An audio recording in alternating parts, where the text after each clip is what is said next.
Back on Connection here on TKO8 Television. Dennis King, Tabitha Odegaard, thanks for joining us today on our weekly show where we have organizations come in and talk about what they've got going, projects, etc. And our second organization in the studio today is CASA. And CASA's been here before several times, as a matter of fact, but we wanted to have these two ladies into the studio today, talk about CASA in particular, their need for volunteers, and also a big project they got coming up to raise some money for.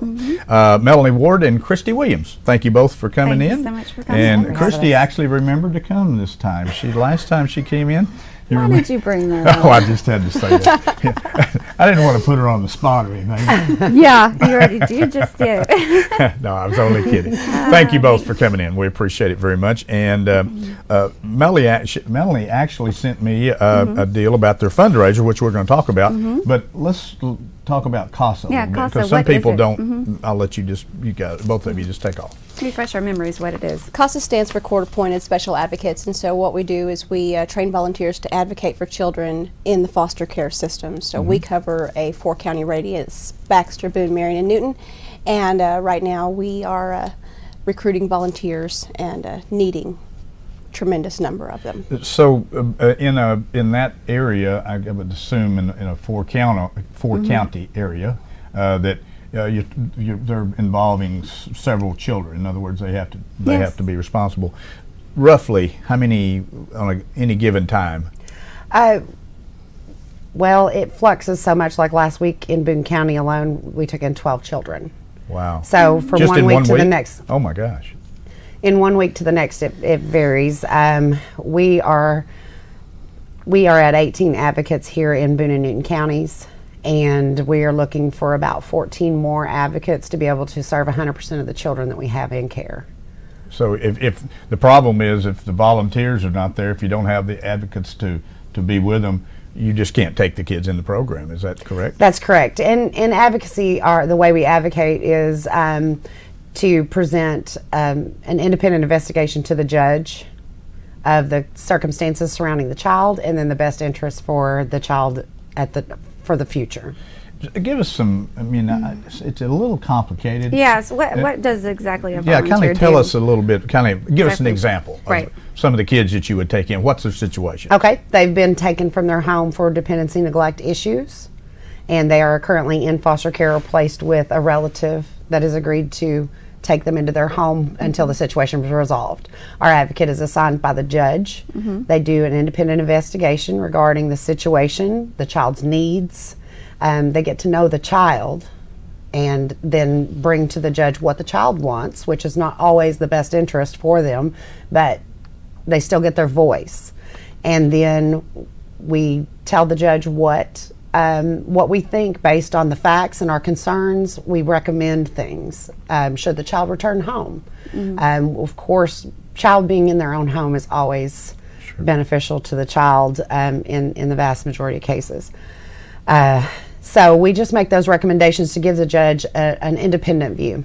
And our volunteers go out and do interviews to make those recommendations possible. They're not just looking at a case and willy-nilly saying, oh, well, every kid needs this, or every kid. They get to know individual kids. Like she said, they spend enough time with the individual child in their case that they understand what that specific child needs, because not every child has the same issues or needs, and they want to make sure they're giving a case-by-case basis of what this child needs at this particular time. So they're talking to that child, and school teachers and therapists and doctors and caseworkers and everybody involved in the case, so they can get a really great overall picture of what's going on. So they're really an investigative individual that's going to take all the aspects of that particular child, from the reason why they're there to their contacts, their parents or guardians or whatever, and then they'll actually go in front of the judge with the child.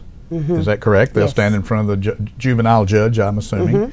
Is that Womack for this area? It's actually Deanna Susie Evans. Evans? She just took over. Took the bench. Okay. Yes. So they go in front of Judge Evans and present what they think is the best thing, and the child gets to speak, I'm assuming.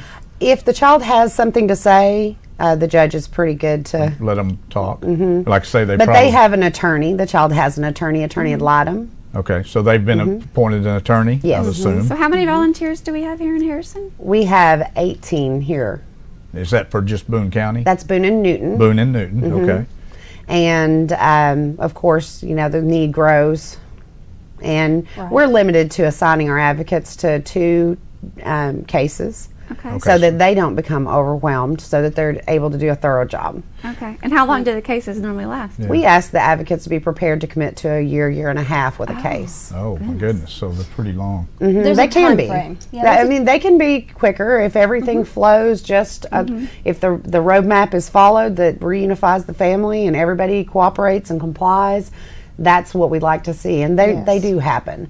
But we like to let advocates know that it can go to a year, Okay. and be prepared because we want to be a consistent part of these children's lives as I'm they go guessing through you this. guys help the volunteer to understand what's going on and guide the volunteer through the process of Training, everything? the training, how long does it training, take to? We require 30 hours of training. That's in classroom, and just we do some internet, a little bit of internet resources and things to kind of get a wide knowledge base. We bring in resources from around the local area. The Drug Task Force will come speak with us.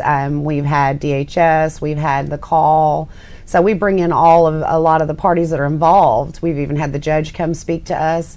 We bring in as many players as we can to get different views so the advocates get a well-rounded understanding. If somebody was interested in becoming a volunteer, who do they need to contact? They can call our office at 743-2212. Where are you located now? I forget now. You've moved. We're down there on the southwest corner of the square behind the CVB and housing. Oh, that's right. You're by the convention visitors. building. That's Willow Street, I believe. Yeah, that's Yes, right. down. I knew you'd moved around a little bit. So most of the volunteers, I mean, it seems like it's fairly time consuming. The volunteers, do you find most of these people, are they working people? Are they retired? Or are they, is Good it mix of both. Is Yeah. it? Okay. It is. We have volunteers who work. We have volunteers who are retired. It's not as time consuming as it sounds. Okay. The initial investigation takes a little bit more time than the rest of the case.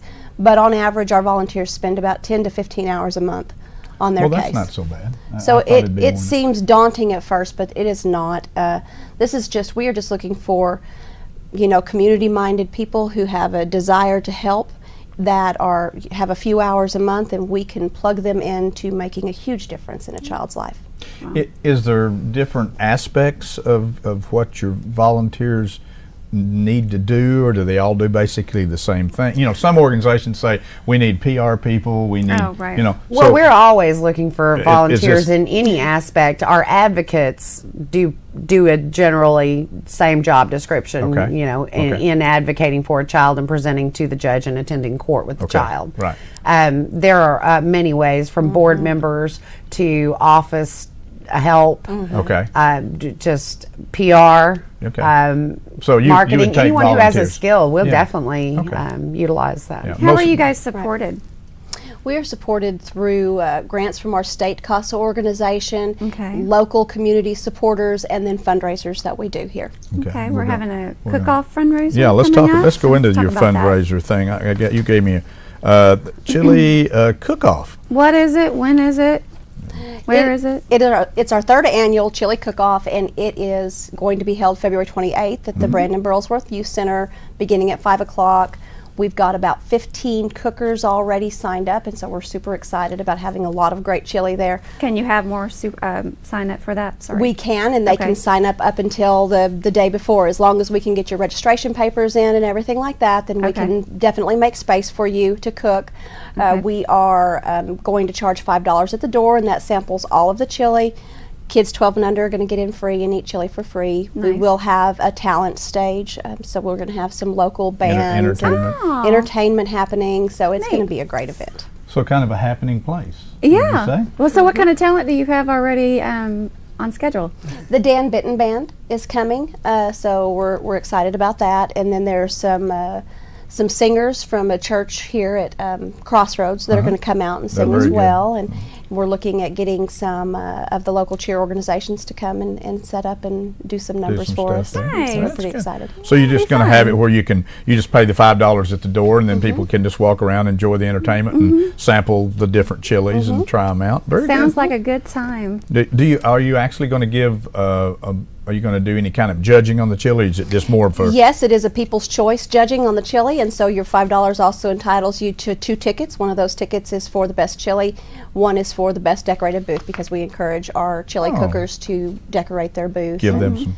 and make it a fun thing. So And I noticed you're also selling $1 tickets for an iPad Mini. yes, Community First Bank has donated an iPad Mini to us to raffle off, and so we're selling tickets for that. Our board members have them. We have them as staff. You can call the office and get them. You can also purchase them the day of the event. They're $1 a piece, 6 for $5. It's a great little prize, and we're excited for Community First to join us with that. That's good. Let's see. I've got 2 sheets here. I don't want to forget anything. Okay. So if I want to be in the chili cook-off, if I want to cook that chili, wonder if I could maybe win if I just opened some canned chili and went down there. I would say no. That won't. Okay, so much for me on the chili. I can't cook chili very good. $25 for the entry fee, and you're going to give, and you got $100 sponsorship fees for people, the sponsors that would like to sponsor. Yeah, we have lots of sponsorships.